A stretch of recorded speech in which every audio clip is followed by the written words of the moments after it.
അപ്പോൾ ഇതിങ്ങനെ മടക്കി വെച്ചിട്ടുണ്ട്.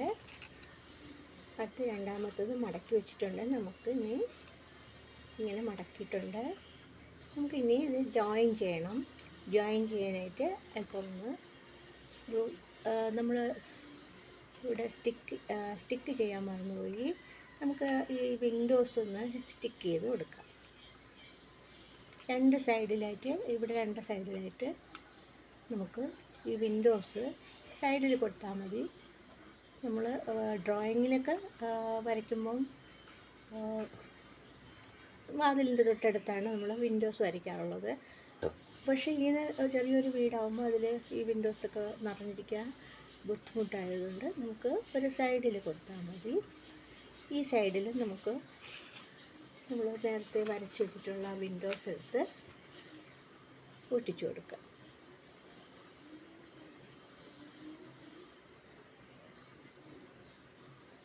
ഈ വിൻഡോസ് ഒട്ടിച്ചിട്ടുണ്ട്. ഇനി നമുക്ക് ഇവിടെ ഒരു പെൻസിൽ കൊണ്ട് ഒരു ഡോറ് വരയ്ക്കണം. ഇവിടെ ഒരു ഡോറ് വരച്ചിട്ട്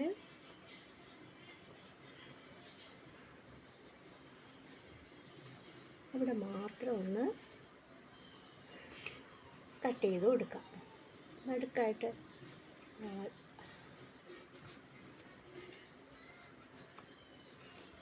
ഇപ്പം നീങ്ങിയിട്ടുണ്ട്. നമുക്കൊന്ന് മറച്ചിട്ട് നടുക്കായിട്ട് തന്നെ വരച്ചു കൊടുക്കാം.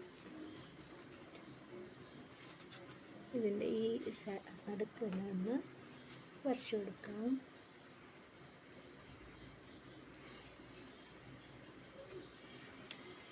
ഡോറ് മൊത്തം കട്ട് ചെയ്ത് കളയണ്ട. ഇങ്ങനെ ഒന്ന്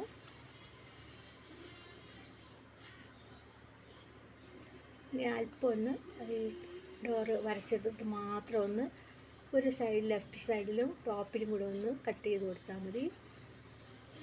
റൈറ്റ് സൈഡിലും ടോപ്പിൽ കട്ട് ചെയ്ത് കൊടുത്താൽ ലെഫ്റ്റ് സൈഡിൽ കട്ട് ചെയ്യണ്ട. അപ്പോൾ ഇങ്ങനെ ഓപ്പൺ ചെയ്തെടുക്കാൻ പറ്റും. എന്നിട്ട് നമുക്കതിനെ ഒന്ന്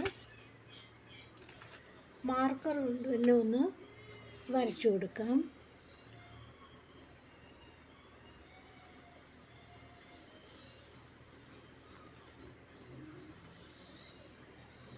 മാർക്കർ കൊണ്ട് വരച്ചിട്ടുണ്ട്. നമുക്കൊരു ലോക്കും അതിൽ കൊടുക്കാൻ പറ്റും.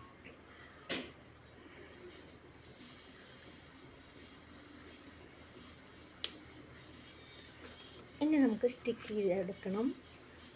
ഡോറിപ്പം നമുക്ക് ഓപ്പൺ ആയിട്ടുണ്ട്. നമുക്കൊന്ന് സ്റ്റിക്ക് ചെയ്ത് കൊടുക്കാം. ഈ ഭാഗത്ത്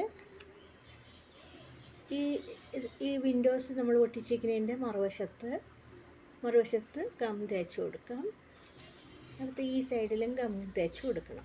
എന്നിട്ട് നമുക്ക് ഈ നമ്മൾ ആ നേരത്തെ ഷേപ്പ് ചെയ്ത് വെച്ചിരിക്കുന്ന ഈ ഹൗസിൻ്റെ ഒരു ഭാഗം കൂടി നമുക്ക്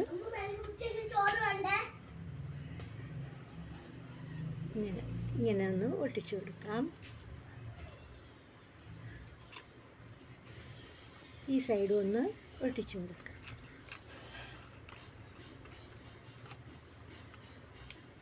നമ്മളിങ്ങനെ ഒട്ടിച്ചെടുത്തിട്ടുണ്ട്. നല്ല സ്റ്റിക്കായിട്ടിരിക്കണം. ഇനി നമ്മൾ ഒട്ടിച്ചെടുത്തിട്ടുണ്ട്. നമ്മുടെ വാതിലൊക്കെ ഇവിടെ വന്നിട്ടുണ്ട്.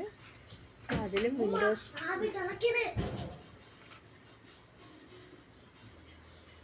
ഇനി നമുക്ക് ഇതിന് റൂഫ് ഉണ്ടാക്കണം. നമുക്കിതിനായിട്ട് ഒരു ഷീറ്റ് പേപ്പർ എടുത്തിട്ടുണ്ട്.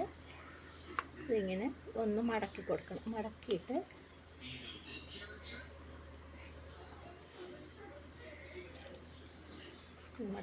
നമുക്ക് ഇതിങ്ങനെ ഒട്ടിച്ചു കൊടുക്കാം.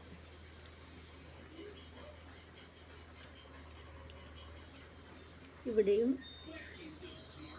ഗം തേക്കണം. ഇവിടെ അല്പം ഒന്ന് ഗം തേച്ച് കൊടുക്കണം.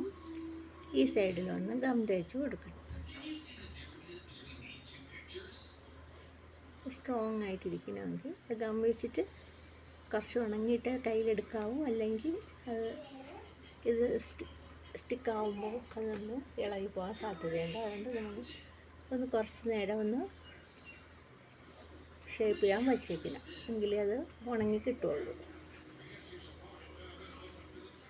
മെല്ലെ നമുക്കത് ഉയർത്തി നോക്കാം. അപ്പം വീട് ശരിയായിട്ടുണ്ട്. നമുക്ക് വില്ലേജ് ഉണ്ടാക്കണമെങ്കിലും കുറേ വീടും